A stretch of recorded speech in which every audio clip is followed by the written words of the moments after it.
The Bronze Age began in the ancient Near East, which is the historical region comprising much of Western Asia and the Eastern Mediterranean. Mesopotamia, meaning the land between the two rivers, referring to the Tigris and Euphrates, saw the rise of the first known major civilization, Sumer. The Sumerians' rapid development was greatly aided by the innovation of bronze smelting technology. Early forms of bronze were smelted with arsenic, which had the nasty side effect of fatally poisoning those involved in its production and handling. The Great Bronze Leap Forward occurred when an alloy of copper and tin was discovered to produce the vital metal in a less toxic manner. In Northeast Africa, even before the introduction of bronze technology, the fertile Nile River Valley was a cradle of early civilization. Bronze was introduced to Egypt. Goods were traded from Mesopotamia to Egypt through intermediary states that developed in the Levant, which is the eastern Mediterranean coast between Egypt and Anatolia, which is modern-day Turkey. Over time, these states in the Levant grew to become wealthy middlemen in the bronze trade. The river valleys of Mesopotamia, Egypt, and the Levant have together been called the Fertile Crescent, as well as the cradle of civilization, because of the technologies that rapidly developed in the region. The Kingdom of Egypt had access to vast quantities of gold, as well as large quantities of copper from mines in the Sinai Peninsula. Bronze was stronger, far more durable, and useful than the copper and stone tools previously used. Bronze provided superior weapons for hunting and war, as well as tools for construction and agriculture, which led to far greater crop yields and population growth. So much food was produced that many people were freed up to pursue more specialized occupations. Artisans, craftsmen, and construction workers built and beautified the Earth's first true cities, with tens of thousands of people inhabiting them. Writing, the wheel, mathematics, and many more innovations occurred in these cities.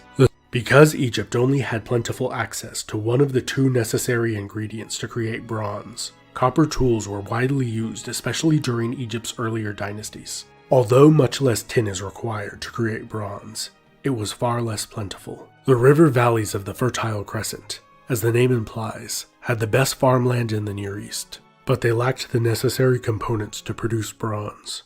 This necessitated the development of the first long-distance trade routes, international diplomacy, and contracts, which were all facilitated by the written word. The nearest plentiful supplies of tin were found on the Iranian plateau. Along with Egypt and Sumer, another Copper Age civilization that rapidly developed and flourished in the early Bronze Age was Elam.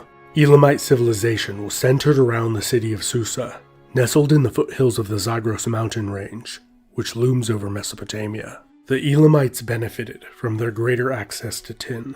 The first recorded war in history took place around 2700 BC, fought between the city-states of Sumer, led by the king of Kish, and Elam.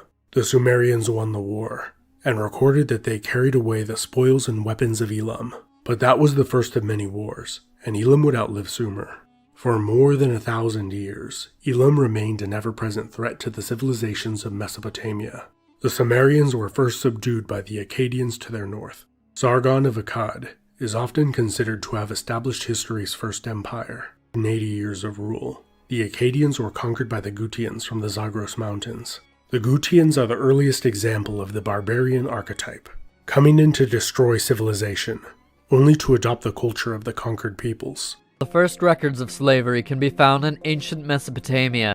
Wars took place between two different village communities. A peaceful border was preferable, and so they resisted enslaving captured hostiles and instead exchanging them for captives from their own village. However, the same sensibility did not apply to nomadic raiders.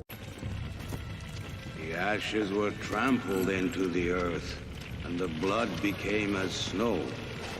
Who knows what they came for? His was a tale of sorrow.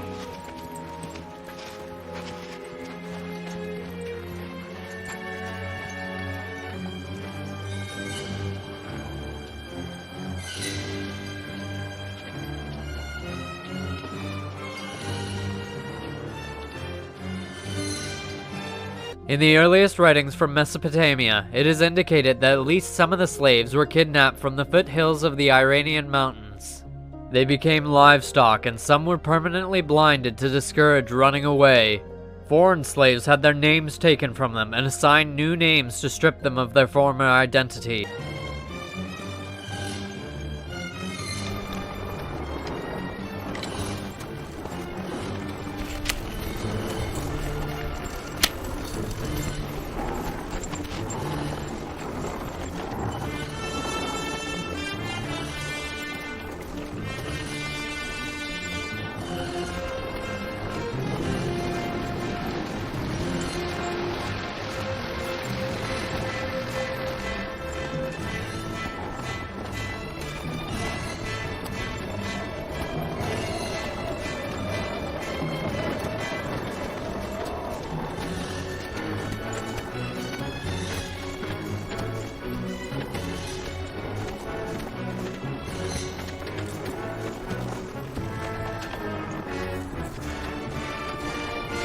They were fully their master's property. They could be beaten, given away, sold, perform any labor, and even murdered, all within legal and social rights of the master. When society became based on monetary systems, people borrowed money against a pledge to work. If they could not repay the money, and once the allotted time for repayment had passed, the lender would own the borrower until they determined that they earned their lost money back. Oftentimes, these people would be slaves for the rest of their lives,